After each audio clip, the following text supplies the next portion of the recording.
अब हम बात करते हैं हड़प्पा सभ्यता के एक बहुत वैभवशाली नगर की, जो गुजरात में स्थित है और वहां से इसके अवशेष मिले। धोलावीरा गुजरात का हड़प्पा कालीन नगर,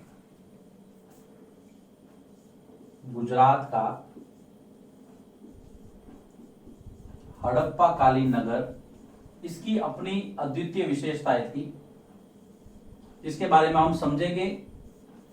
धोलावीरा ये कच्छ में स्थित है, कच्छ गुजरात में, कच्छ में स्थित या कच्छ से इसके अवशेष मिले हैं।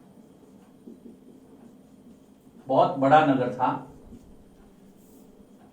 मानचित्र के अंदर आप इसकी स्थिति देख सकते हैं। गुजरात के अंदर कच्छ में स्थित धोलावीरा 1993 में 1993 में रविंद्र सिंह बिष्ट द्वारा इसकी खोज की गई। RS बिष्ट, नाम याद रखना, रविंद्र सिंह बिष्ट द्वारा इसकी खोज की गई। बहुत इंपॉर्टेंट फैक्ट है। RS बिष्ट ये खदीर बेद के किनारे स्थित था। ये भी बात ध्यान रखने लायक है। इसकी लोकेशन आपको पता चल गई, कच्छ गुजरात के अंदर, मानचित्र में आपने देख लिया। अब हम बात करते हैं धोलावीरा की नगर योजना। जब हमने हड़प्पा सभ्यता को शुरू किया था तो इसके जो नगरों की जो आम संरचना थी वो हमने पढ़ी थी। उस समय हमने देखा था कि प्रत्येक नगर 2 भागों में विभक्त था, लेकिन धोलावीरा जो है वो 3 भागों में विभक्त था। यह अपवाद था। धोलावीरा 3 भागों में विभक्त था, याद रखना। और नगर के चारों ओर परकोटा था। परकोटा मतलब समझता है ना, बाउंड्री।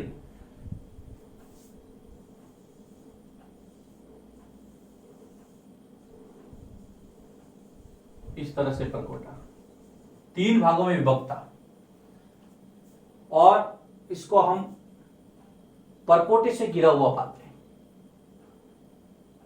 नगर के चारों ओर प्राचीर थी, दीवार थी, इसको परकोटा कहा गया है। नगर के चारों तरफ परकोटा था। देखिए यहां से बहुत सारी ऐसी चीजें मिली हैं जहां से हम बता सकते हैं कि हाँ ये अद्वितीय है। नगर में प्रवेश के लिए प्रवेश द्वार बने थे, एंट्री गेट जिसको बोलते हैं। नगर में प्रवेश के लिए द्वार बने थे, जिसको आप प्रवेश द्वार कहते हैं। यहां से एक स्पेशल स्टेडियम के अवशेष मिले। धोलावीरा से स्टेडियम, यहां से स्टेडियम जिसको आप खुला मैदान भी कह सकते हैं, यहां से स्टेडियम, खुला मैदान के अवशेष मिले हैं।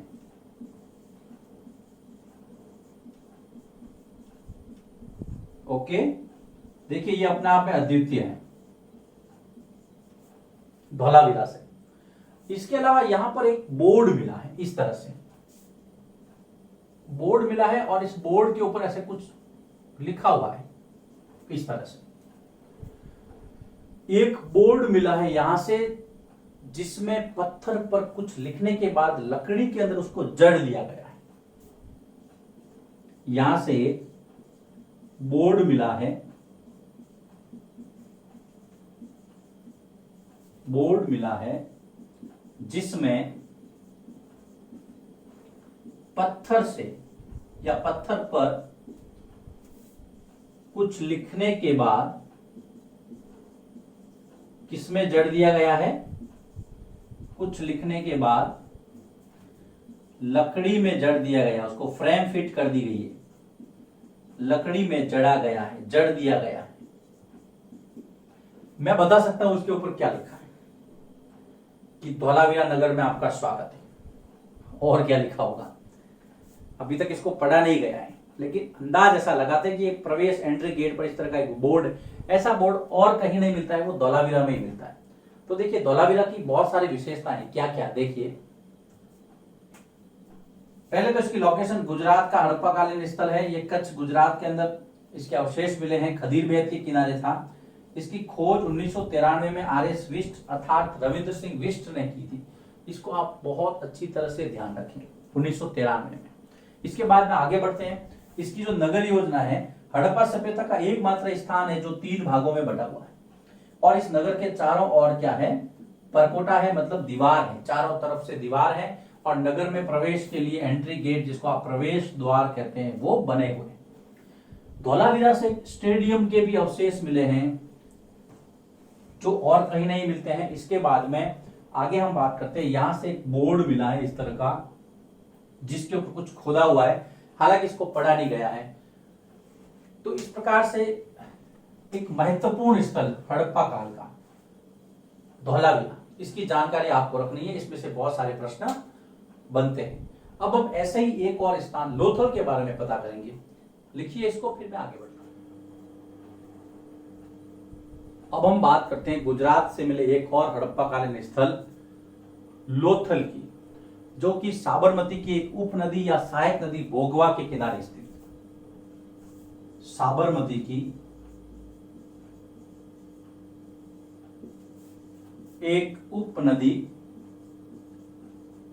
उस नदी का क्या नाम है, भोगवा नदी के किनारे स्थित।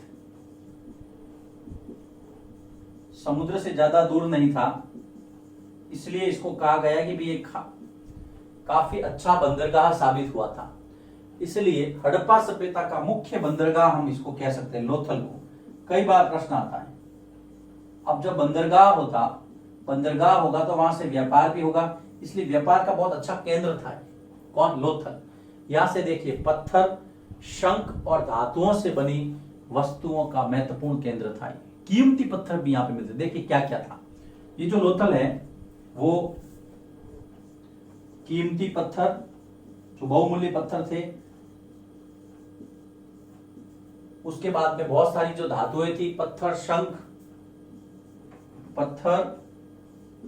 शंख तथा धातुओं से बनी वस्तुओं का मुख्य केंद्र था। क्योंकि बंदरगाह था ना, तो व्यापार ज्यादा होता था। धातुओं से बनी वस्तुओं का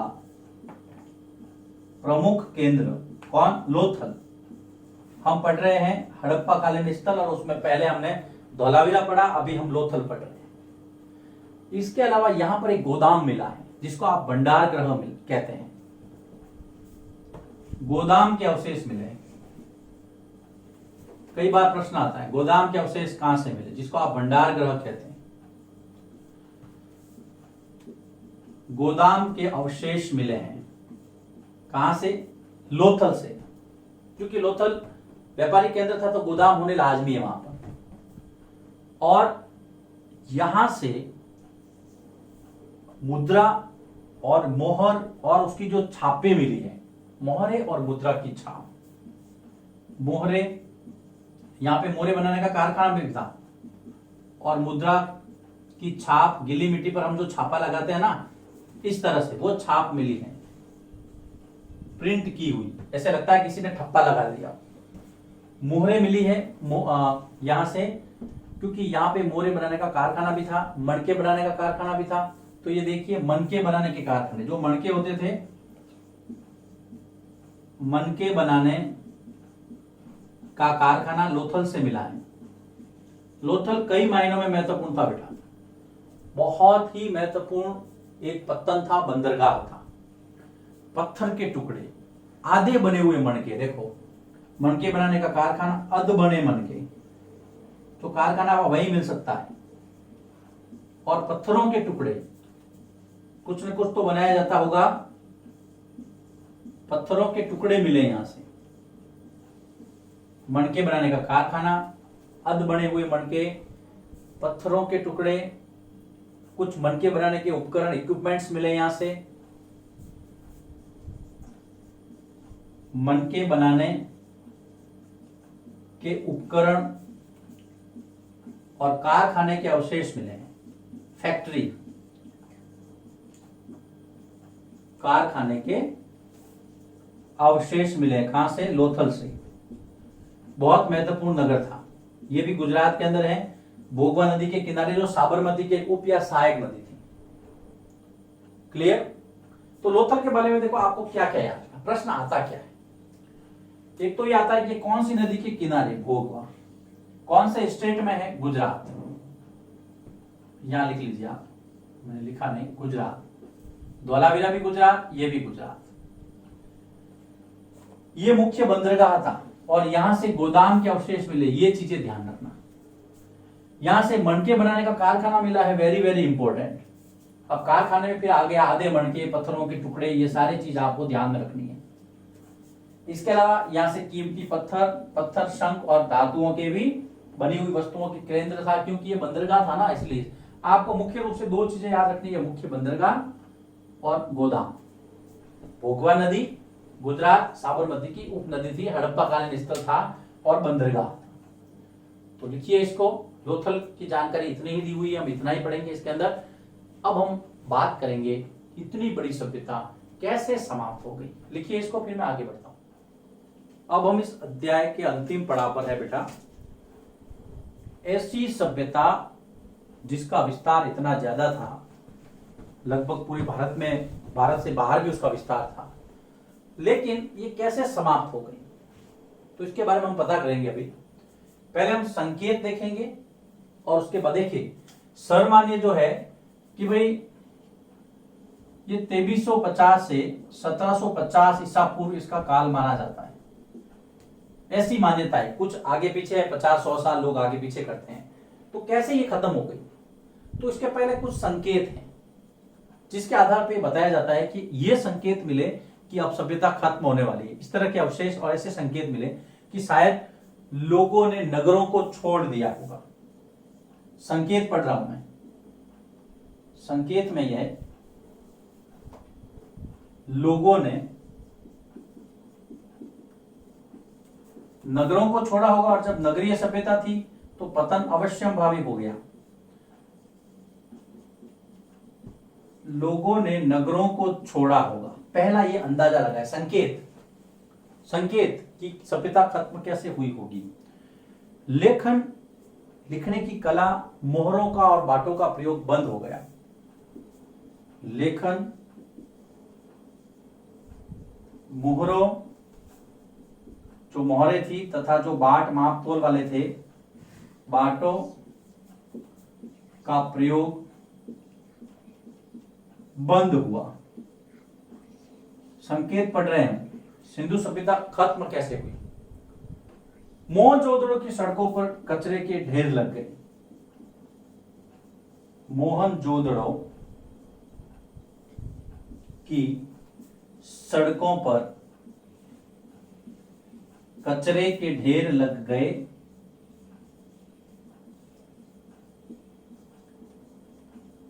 तब हो सकता है मिसमैनेजमेंट शुरू हुआ और यहां पे सभ्यता जो है वो खत्म होनी शुरू हो गई, पतन की ओर अग्रसर हुई। कच्चे माल का आयात बंद हो गया, कच्चा माल आना बंद हो गया।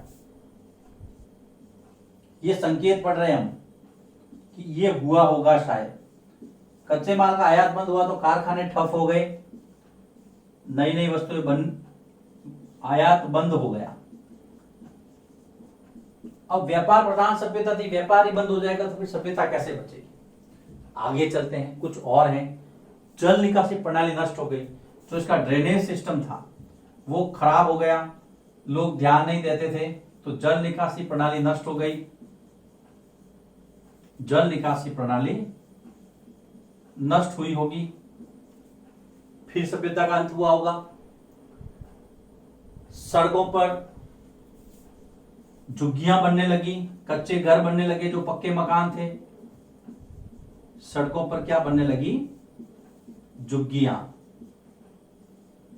तो इस प्रकार से ये कुछ संकेत थे कि सिंधु सभ्यता खत्म हुई होगी।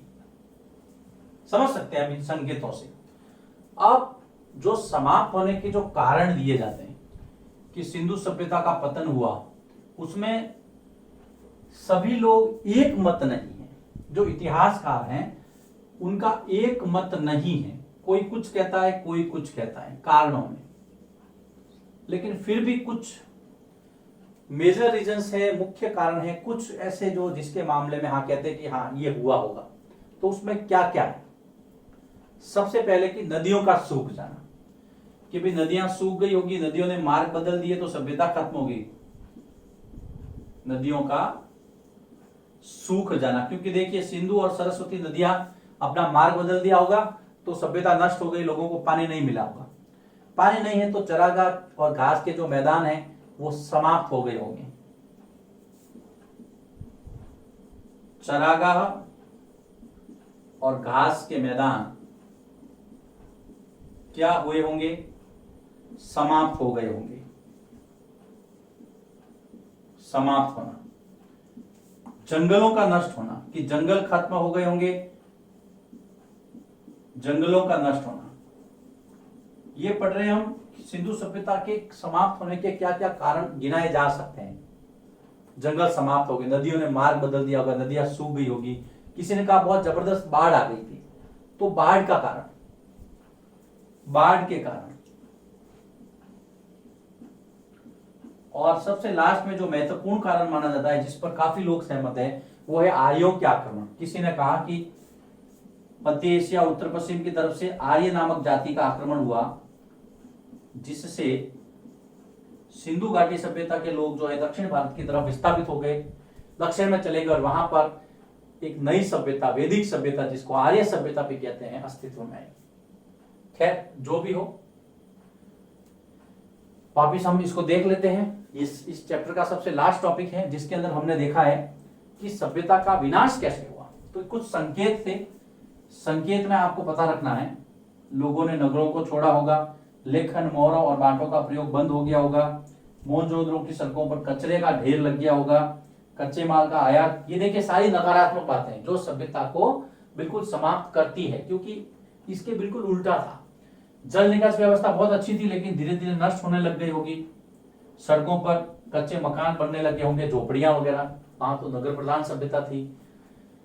लेकिन अगर कारण गिनाए तो नदियों का सूख जाना, चरागाह, घास के मैदान समाप्त हो गए होंगे, जंगलों का नष्ट हो गए होंगे, बाढ़ आई होगी। सबसे स्ट्रॉन्ग रीजन देते हैं आर्यों के आक्रमण, कि वहां पर किसी ऐसी जाति ने, लड़ाकू जाति ने आक्रमण किया, क्योंकि यहाँ के लोग व्यापारी थे, आराम पसंद थे, उनके आक्रमण को सहन नहीं कर पाए और दक्षिण भारत में चले गए। कारण जो भी हो, सभ्यताएं बनती बिगड़ती है। सभ्यता का अगर शुरुआत होती है तो उसका अंत भी होता है, चाहे वंश हो चाहे सभ्यता हो। सिंधु घाटी सभ्यता के साथ भी ऐसा ही हुआ, इसलिए हम कहते हैं सभ्यता का पतन हो गया। लेकिन आपको इस चैप्टर के अंदर आराम से सारे वीडियोस देखना है, इसके अभ्यास के प्रश्न करना है। सबसे महत्वपूर्ण बात, अभ्यास के प्रश्नों के जवाब आपको सारे वीडियोस में मिल जाएंगे।